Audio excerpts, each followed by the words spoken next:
Halo, kami dari kelompok 5. Kali ini, kami akan membahas tentang kurikulum pendidikan di negara Cina.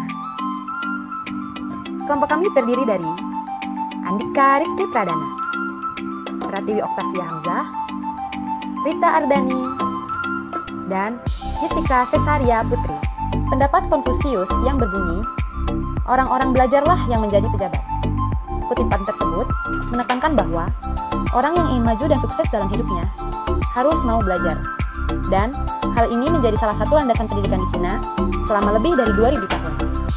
Pendidikan di Cina sampai saat ini masih sangat dipengaruhi oleh kebudayaan kuno yang dimilikinya, terutama ajaran Taoisme dari Lao Tse dan Konfusianisme dari Konfusius. Taoisme atau jalan Tuhan menjadi bagian penting yang mempengaruhi filosofi kehidupan masyarakatnya sampai saat ini. Masyarakat Cina mengintegrasikan keberadaan Tuhan atau dewa sebagai zat yang mendasari tingkah laku dan nilai-nilai kehidupan mereka untuk menjadi orang yang berhati mulia dan menghormati sesama.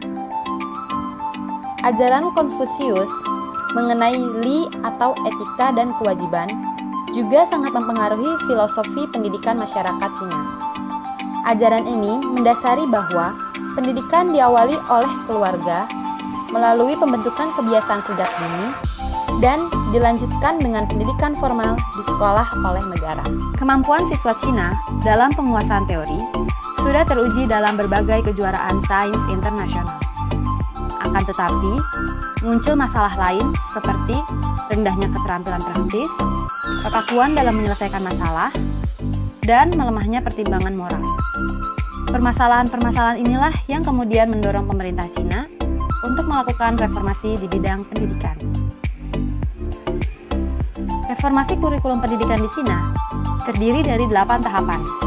Tahap 1 di tahun 1949 sampai 1952.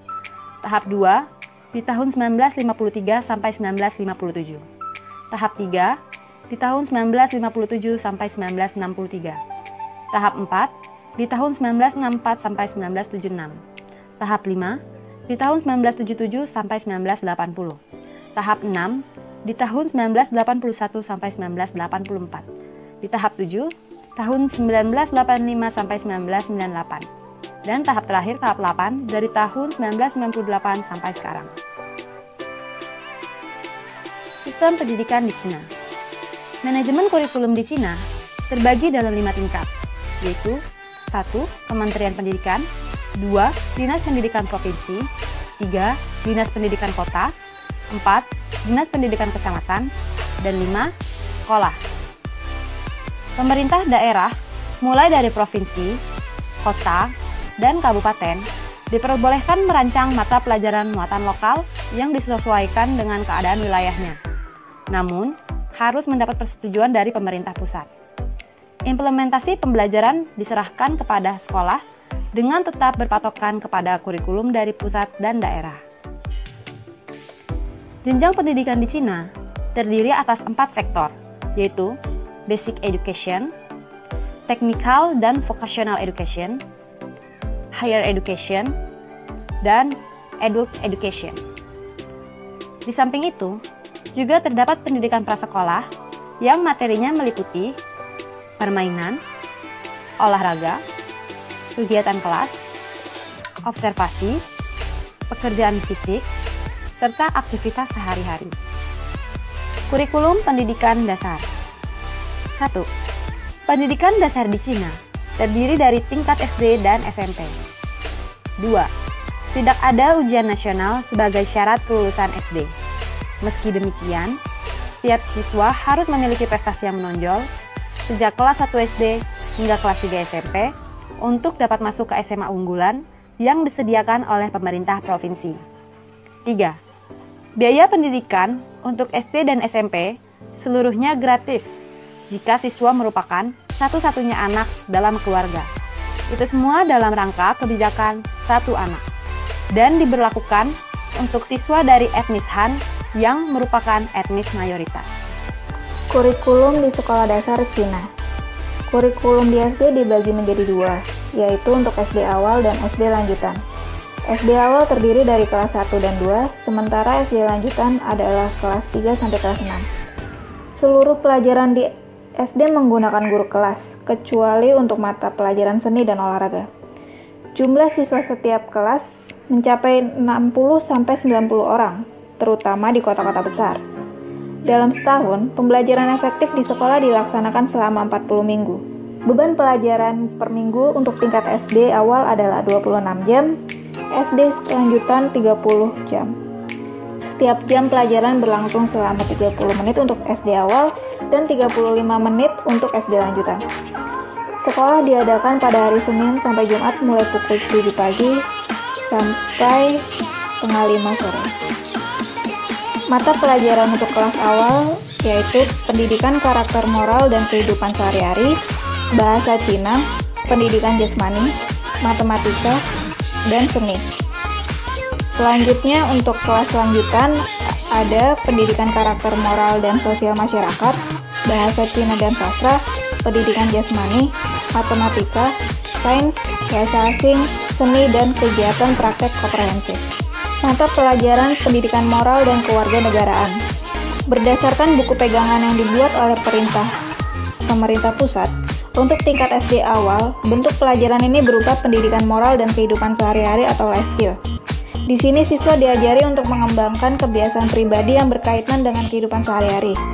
Siswa diharapkan memiliki karakter kepribadian, tingkah laku, dan moral yang sesuai dengan norma masyarakat Cina. Pada tingkat SD lanjutan, pelajaran ini dikembangkan menjadi pendidikan moral dan sosial masyarakat. Di sini siswa mulai belajar mengenai tindakan dan sikap dalam berhubungan dengan masyarakat yang lebih luas. Mata pelajaran pendidikan jasmani. Pendidikan jasmani merupakan salah satu dari 3 pelajaran utama yang dianggap paling penting oleh pemimpin Mao. Setiap pagi sebelum memulai pelajaran, selama 1 jam, seluruh siswa terlebih dahulu melakukan senam bersama di lapangan sekolah.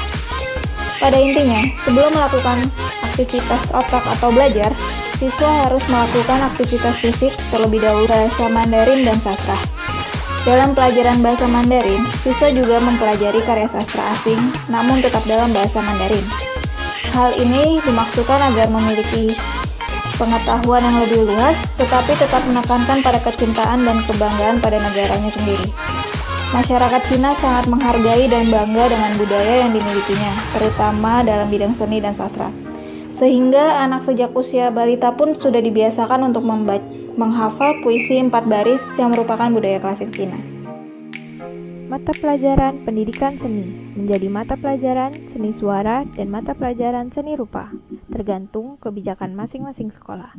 Pelajaran seni memiliki proporsi 9-11% pada kurikulum. Oleh karena itu, kemampuan memainkan piano menjadi bagian dari pendidikan calon guru PAUD dan SD. Mata pelajaran kegiatan praktek komprehensif merupakan mata pelajaran khusus, yaitu kegiatan praktek komprehensif atau integrated practicum. Mata pelajaran ini telah terintegrasi teknologi informasi sebagai mata pelajaran wajib pada pendidikan sekolah dasar, kelas atas, dan menengah. Pembelajaran berbasis penelitian, layanan sosial, dan praktek masyarakat, pekerjaan produktif, dan pendidikan teknis. Dalam 1 tahun ajaran, pendidikan keterampilan diberikan selama 1 minggu, dapat dilakukan selama 1 minggu per tahun atau dijadikan 1 dan dilakukan langsung selama 3 minggu. Hal ini merupakan pilihan dari masing-masing daerah. Sebagai contoh, pendidikan keterampilan yang dilakukan di desa adalah bercocok tanam, sementara di daerah industri keramik dengan praktek langsung di pabrik keramik. Kurikulum pilihan. Diberlakukannya kurikulum pilihan dalam struktur kurikulum Cina adalah dalam rangka menanggapi kesenjangan besar antara daerah pedesaan dan perkotaan, antara wilayah timur dan barat, antara etnis mayoritas dan minoritas, dan antar sekolah dalam wilayah yang sama atau kota, dalam hal perencanaan, kurikulum, implementasi, dan manajemen. Struktur kurikulum sebelumnya dalam pendidikan dasar sangat sentralistik dan ditandai dengan keseragaman. Hal tersebut berbanding terbalik dengan kebutuhan belajar beragam murid yang sosial, ekonomi, dan budayanya beragam. Peningkatan kurikulum pilihan berarti tidak hanya menawarkan mata pelajaran lebih elektif, tetapi juga otonomi yang lebih dalam adaptasi adaptasi kurikulum dengan konteks lokal atau spesifik dan partisipasi yang lebih aktif dalam kurikulum dalam proses pengambilan keputusan oleh otoritas lokal, sekolah, guru, dan murid. Peningkatan pilihan dalam struktur kurikulum bisa dilihat dari berikut ini. Pada sisi murid, siswa memiliki pilihan yang lebih besar pada mata pelajaran elektif yang tersedia dalam kurikulum lokal dan berbasis sekolah. Kebebasan yang lebih besar untuk mata pelajaran pilihan terdapat kurikulum SMA.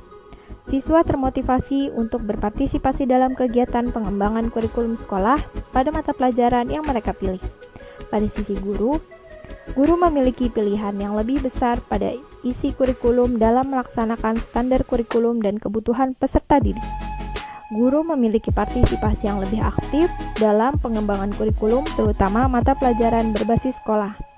Dan guru memiliki lebih bebas pilihan pendekatan untuk mengajar serta otonomi yang lebih besar dalam menerjemahkan kurikulum standar dan struktur ke dalam praktek pengajaran di kelas. Perbandingan sistem pendidikan Indonesia dengan Cina. Yang pertama, sistem pendidikan Cina lebih terbuka.